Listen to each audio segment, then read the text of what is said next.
এরকম একটি নৃশংস হত্যাকাণ্ডের পরে, গণহত্যার পরে আজও পর্যন্ত সেই গণহত্যাকারী শেখ হাসিনার কোন রকমের অনুশোচনা নাই।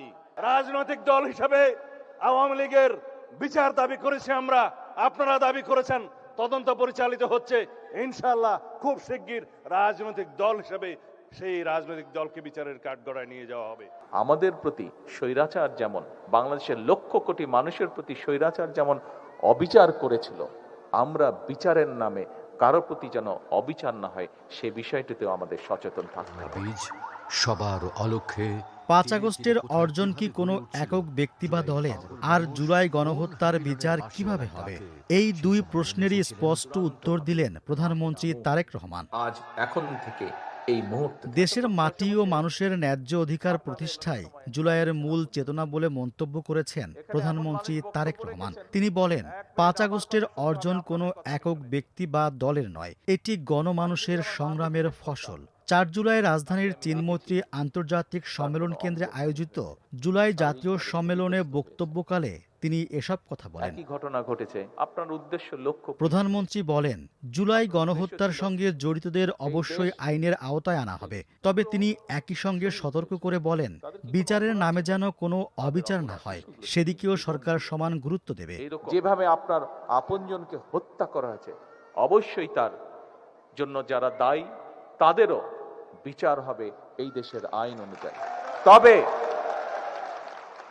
এবং আপনারা দেখেছেন এখানে এই মঞ্চ থেকে আপনাদের জানা আছে, তারপরেও আপনাদেরকে স্মরণ করে দেওয়ার জন্য স্বরাষ্ট্রমন্ত্রী উনি উল্লেখ করেছেন এরই ভিতরে কতগুলো বিচার কার্য সম্পন্ন হয়েছে, লোয়ার কোর্টে বিচার কার্য সম্পন্ন হয়েছে।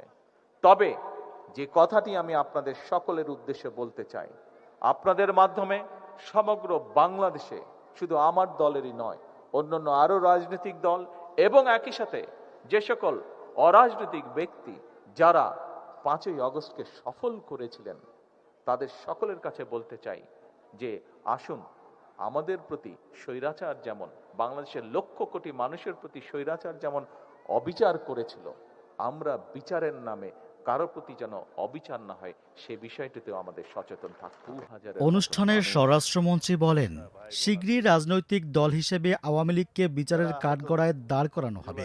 এরকম একটি নৃশংস হত্যাকাণ্ডের পরে, গণহত্যার পরে আজও পর্যন্ত সেই গণহত্যাকারী শেখ হাসিনার কোন রকমের অনুশোচনা নাই। তারা জুলাই যোদ্ধাদেরকে অপরাধী হিসেবে তকমা দিচ্ছে।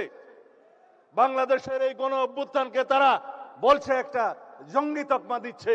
বাংলাদেশে নাকি জঙ্গিবাদের মধ্য দিয়ে তাদের রাষ্ট্র ক্ষমতা ছিনিয়ে নেওয়া হয়েছে। এর চাইতে লজ্জাস করার কিছু নেই। তাদের মধ্যে অনুশোচনাও নেই, তারা দুঃস্বীকারের সেই অবস্থাও তাদের নেই, সেই ইতিহাসেই তাদের নেই। তারা উল্টো বিদেশে বসে বাংলাদেশে এখন নাকি গণতান্ত্রিক সরকারের বিরুদ্ধে বিভিন্ন রকম ষড়যন্ত্র করছে। আওয়ামী লীগের রাজনৈতিক পতন হয়েছে, আওয়ামী লীগের রাজনৈতিকভাবে নিপাত হয়েছে, নির্মূল হয়েছে, দাফন হয়ে গেছে দিল্লিতে। সেই আওয়ামী লীগ বাংলাদেশে আর কোনোদিন রাজনীতি করতে পারবে না। রাজনৈতিক দল হিসেবে আওয়ামী লীগের বিচার দাবি করেছি আমরা, আপনারা দাবি করেছেন, তদন্ত পরিচালিত হচ্ছে। ইনশাআল্লাহ খুব শিগগির রাজনৈতিক দল হিসেবে সেই রাজনৈতিক দলকে বিচারের কাঠগড়ায় নিয়ে যাওয়া হবে।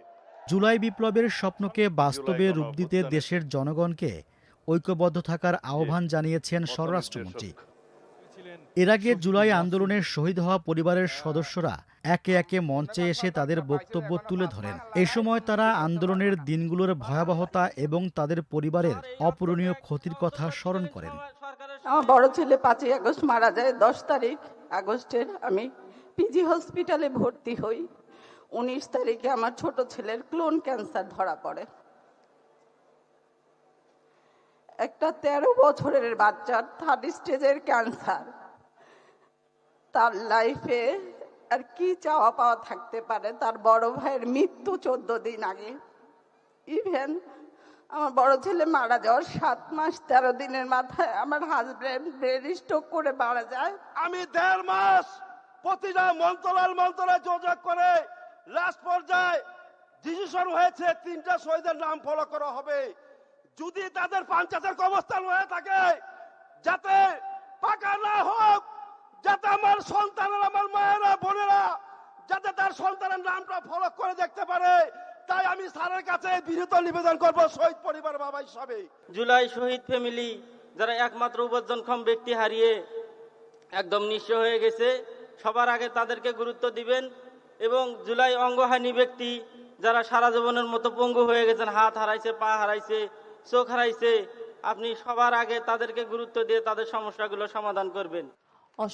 সম্মেলনে বক্তারা বলেন, গণতান্ত্রিক প্রতিষ্ঠানকে শক্তিশালী করা এবং আইনের শাসন প্রতিষ্ঠায় সবাইকে ঐক্যবদ্ধ থাকতে হবে।